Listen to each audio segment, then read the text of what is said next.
হিয়া বলল, আপনাকে সন্দেহ হই। আমি বললাম, কেন?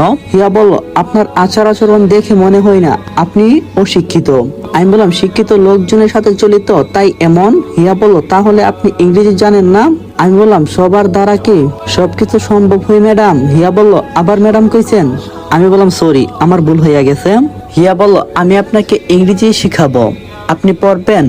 আমি বললাম, আপনি আমাকে শিখাবেন আর আপনি দায়িত্ব নেবেন? হিয়া বলল, এতে কিছু জানি না, আমি পড়াবো, আপনি পড়বেন কিনা? আমি বললাম, জি না। হিয়া বলল, কেন? আমি বললাম, আমার সময় নেই। হিয়া বলল, খুব ভাব হয়েছে আপনার। আমি বললাম, তা আমি জানি না। হিয়া বলল, আমি আপনাকে পড়াবো মানে আমি আপনাকে পড়াবোই। কেমন মেয়ে রে বাবা, আমি পড়তে চাচ্ছি না, ও নাকি আমাকে পড়াবে। আমি বললাম, আমি চিন্তা করব। হিয়া বলল, আচ্ছা, একটা কথা রাখবেন? আমি বললাম, কি কথা? হিয়া বলল, আগে বলেন রাখবেন। আমি বললাম, চেষ্টা করব। হিয়া বলল, বলুন রাখবেন। আমি বললাম, আচ্ছা, কারণ একজন মানুষের এমন কথার উপরে না বলা যায় না। আমি হা বলে দিলাম। হিয়া বলল, ধন্যবাদ। কাল আমাদের কলেজে একটা অনুষ্ঠান আছে, সেখানে যেতে হবে, যেহেতু কথা দিয়েছি তাই যাব। আচ্ছা, সেটা কালকে দেখা যাবে। এই বলে নিচে চলে আসলাম। জানি না হিয়া কখন ছাদ থেকে নামছে। খাবার টেবিলে আমি যাইনি, কারণ আমি রাতের খাবার খাই না। রাজা মিয়া আর আমি এক বিছানায় ঘুমিয়ে পড়লাম, কারণ একজন চাকরের জায়গা একজন চাকরের সাথেই হই। রাত থেকে অজরে বৃষ্টি পড়ছে। বর্ষাকালে এমন বৃষ্টি রোজ হই। ঘুম থেকে উঠছি অনেক ভোরে, আনুমানিক 4টা। এখন ভোরের আলো চারদিকে ফুটছে। আমি রাজা মিয়ার ঘর থেকে ছাতা নিয়ে ছাদে চলে গেলাম। মুষলধারে বৃষ্টি, ছাতার মধ্যে দাঁড়িয়ে দাঁড়িয়ে দেখছি। এমন একটা বিষয় খুব আনন্দের। আমি দাঁড়িয়েছিলাম। প্রায় 1.5 ঘন্টা পর হিয়া ছাদে আসলো। কি খবর, আপনি এই বৃষ্টির মাঝে কি করছেন? আমি বললাম, ভাবছি আর খুঁজছি। হিয়া বলল, কি ভাবছেন আর কি বা খুঁজছেন? আমি বললাম, আমার অতীত। আচ্ছা রাখুন এসব কথা, এখন আমাকে কেন খুঁজছেন? হিয়া বলল, আপনাকে কাল বললাম না আমাদের কলেজে যেতে হবে? আমি বললাম, ও আচ্ছা, কেন? আমি তো শুনলাম অনুষ্ঠান নাকি ক্যান্সেল করা হয়েছে। হিয়া বলল, না, ক্যান্সেল করা হয়নি। আর আপনি কিভাবে জানবেন? আপনি তো বাড়িতে পরে পরে ঘুমাচ্ছিলেন।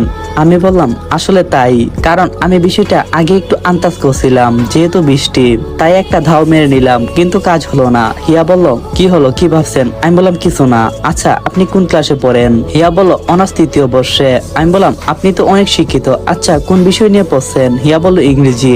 আমি বললাম, ও বুঝতে পারছি, আপনি আমাকে ইংরেজি পড়াতে চান। হিয়া বলল, মোটেও না, আমি আপনাকে ভালোভাবে পড়াতে চাই। আমি বললাম, আপনার মতিগতি উল্টা লাগছে, আর আমি একজন চাকর। হিয়া বলল, আমি সবকিছু বুঝতে পারছি, আর আপনার একটা কথা, সবকিছুতে আপনি চাকর চাকর বলেন কেন? চাকর কি মানুষ না? আমি বললাম, আচ্ছা আমি নিচে যাচ্ছি, আপনি আসুন। হিয়া বলল, আচ্ছা একটা কথা বলবো? আমি বললাম, বলো। হিয়া বলল, আচ্ছা তুমি আমাকে দেখে পালাও কেন?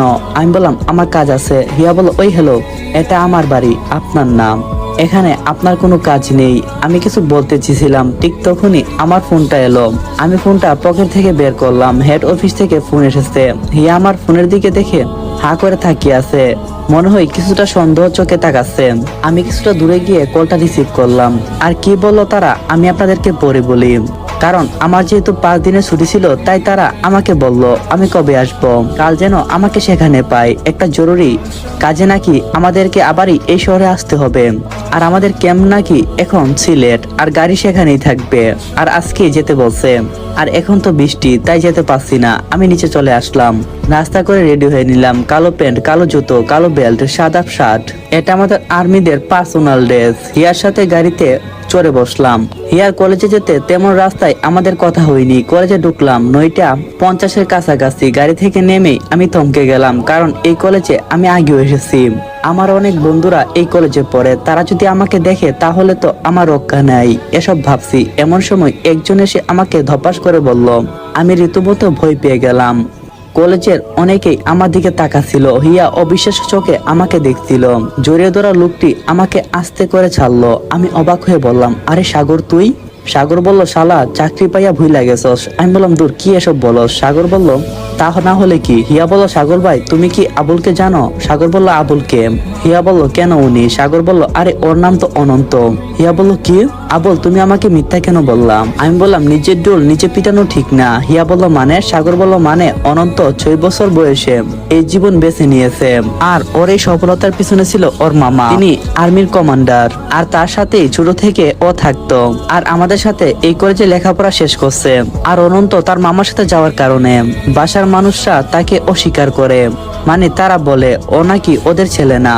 তখন আমার মোবাইলে আরেকটা কল আসলো, দেখলাম ভাইয়া ফোন দিছে। আমি হিয়াকে বললাম, হিয়া ভাইয়া কল দিছে, আমি এখন আসি। হিয়া বলল, আপনি প্রোগ্রামটা শেষ করবেন না? আমি বললাম, সরি আমি পারবো না। তখন হিয়া যেন কাঁদো কাঁদো মুখ করে ফেললো। সাগরকে বললাম, সাগর আমি আসি দোস্ত, পরে কথা হবে। এই বলে সেখান থেকে চলে আসলাম। হিয়া বোধহয় মনে মনে ভাবছে আমি কেন তার কাছে মিথ্যা কথা বললাম। তাছাড়া আমার কোনো উপায় ছিল না, কারণ আমি আমার অতীতটা কোনোভাবেই মনে করতে চাই না। আমি চাই না কেউ আমার সম্পর্কে জানুক, কিন্তু আজ সাগরের জন্য শেষ রক্ষাটা হলো না। তখন গিয়ে দেখলাম ভাইয়ার ভাবি রেডি হয়ে আছে। আমাকে দেখে ভাইয়া বলল, কে তোকে না বললাম যে আজকে যেতে হবে? আমি বললাম, হ্যাঁ ভাইয়া, আমারও আজকে এখান থেকে চলে যেতে হবে। তারপর ভাইয়ার ভাবিকে নিয়ে বাসায় গেলাম, আর রাতের বেলা বের হয়ে যাব বাসা থেকে। তাই আব্বু আর আম্মুর জন্য একটা চিঠি লিখলাম, আর ভাইয়াকেও রিকোয়েস্ট করলাম তাদেরকে বোঝানোর জন্য, যেই বাবা সেই কাজ। টুক করে একটা চিঠি লিখলাম, প্রিয় বাবা মা, যেখানে আপনারা আমাকে নিয়ে গর্ব করবেন সেখানে আপনারা আমাকে অবহেলা করতেছেন। জানেন আমারও ইচ্ছে করে আপনাকে মা আর উনাকে বাবা বলে ডাকতে। আমার পুরা কপাল। আরো নানান কথা লিখলাম যেটা অতীত সম্পর্কে। পুরোটা বললে অনেক লম্বা হয়ে যাবে, তাই শর্টকাটে বলে ফেললাম। চিঠিটা একটা টেবিলের উপর রাখলাম। ভাইয়ের কাছ থেকে আর ভাবির কাছ থেকে বিদায় নিয়ে চলে আসলাম, আর ভাইয়াকে একটা মেসেজ দিয়ে বলে দিলাম যাতে চিঠিটা তাদের হাতে দিয়ে দেই, কারণ তারা কখনো আমার রুমে আসবে না, সেটা আমি খুব ভালো করে জানি। যখন আব্বু আর আম্মু এই চিঠিটা পড়ল, তখন তারা দুইজন অঝরে কান্না করতে লাগলো।